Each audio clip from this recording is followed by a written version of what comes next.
Bharatiya Janata party దేశవ్యాప్తంగా ప్రభుత్వం ఏర్పడిన నాటి నుంచి నేటి వరకు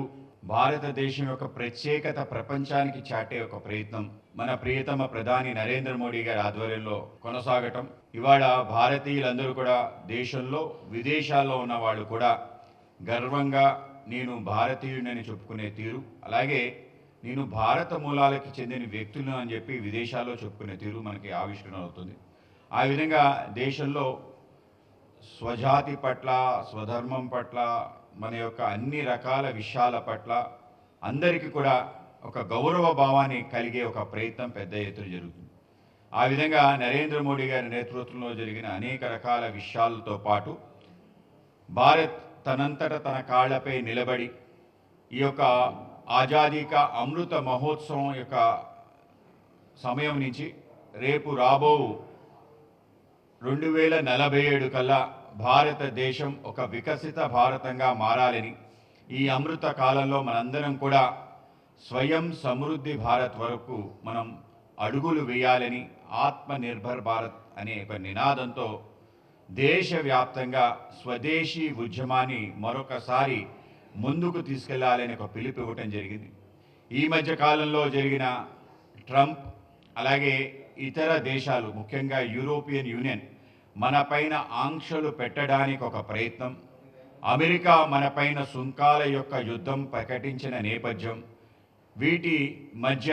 భారతదేశం తన యొక్క స్వయం నిర్ణయాధికారం ఏదైతుందో, స్వావలంబన ఏదైతుందో దాని విఘాతం కలగకుండా ముందుకెళ్లాలని ఒక బలమైన నిర్ణయం తీసుకోవడం జరిగింది. ఈ దేశానికి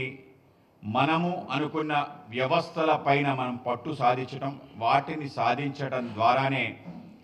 భారతదేశం ముందుకు వెళ్ళగలుగుతుంది అని చెప్పి మరొకసారి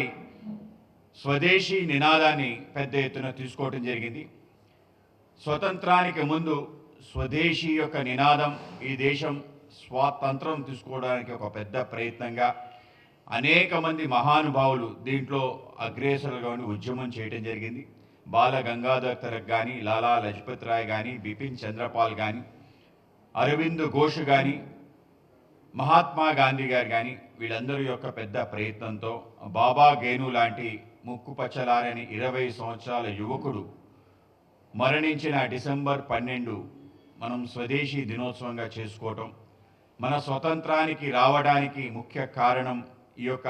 మనది అనుకునే అన్ని అంశాల పట్ల మనం మక్కువ పెంచుకొని మనందరం కలిసి స్వరాజ్యమే మా జన్మ హక్కు అని చెప్పి పోరాటం చేయటం, తత్ఫలితంగా మనకి స్వతంత్రం రావటం జరిగింది. స్వతంత్రం వచ్చిన తర్వాత మన ఆర్థిక విధానాలు, మన రక్షణ రంగం, మన విదేశాంగ విధానం కూడా ఇతరులు నిర్ణయించిన ప్రకారం ముందుకెళ్లే ఒక ప్రయత్నం. కాంగ్రెస్ పార్టీ మహాత్మా గాంధీ గారిని స్వతంత్రం సిద్ధించేంత వరకే ఉపయోగించుకొని స్వతంత్రం తర్వాత ఆయన ఆలోచనలు పెడచెవిని పెట్టడం కారణంగా ఆర్థిక వికేంద్రీకరణ కానీ, సర్వోదయ అనే ఒక నినాదంతో ఏదైతే చిట్ట చివరి వ్యక్తికి ఆర్థిక ఫలితాలు వెళ్ళాలి, సమాజంలో అసమానతలు తొలగి అందరూ ఏకాత్మత వైపు నడవాలని చెప్పే ఒక ఆలోచన, వీటన్నిటినీ కూడా పక్కన పెట్టి అనేక రకాల విదేశీ ఆలోచన విధానాలు ఈ దేశంలో ప్రవేశపెట్టడం, విదేశీ కంపెనీల యొక్క ప్రాబల్యం పెరగటం, దేశీయమైన శక్తి పెరగకపోవటం, ఈ దేశంలో తయారు చేసుకునే ఉత్పత్తులకి సరైన విధమైన ప్రోత్సాహం లేకపోవటం, అతి ముఖ్యంగా ఏదైతే ఉద్యమంలో అతి గొప్ప అస్త్రంగా మారిన ఖాదీ అనే అంశాన్ని పక్కన పెట్టిన తీరు, వీటి కారణంగా భారతదేశం బలహీన దేశంగానే ఉండే పరిస్థితి ఏర్పడటం, అనేక రకాల వ్యవస్థల్ని, ఆర్థిక వ్యవస్థలు కానీ, భారతదేశం రక్షణ రంగం పూర్తి స్థాయి విదేశీ ఉత్పత్తులపైనే మనం ఆధారపడటం, ఈ దేశంలో చిన్న గన్ కానీ, గన్లో ఉండే బుల్లెట్ కానీ, ట్యాంక్ అయితే ట్యాంకు ఉండే టైర్లు కానీ, ఇవన్నీ కూడా విదేశాలపైన మనం ఆధారపడటం, పెద్ద ఎత్తున విదేశాల నుంచి దిగుమతి చేసుకొని మనం పక్క దేశాలతో యుద్ధం చేసే తీరు, యుద్ధం చేసే నేపథ్యంలో వాటికి సంబంధించిన ఏ చిన్న పరికరం కావాలంటే మళ్ళీ వాళ్ళకి అనేక రేట్లు ధర కట్టి ఇచ్చిన తీరు. చిన్న ఉదాహరణ చెప్పాలి అంటే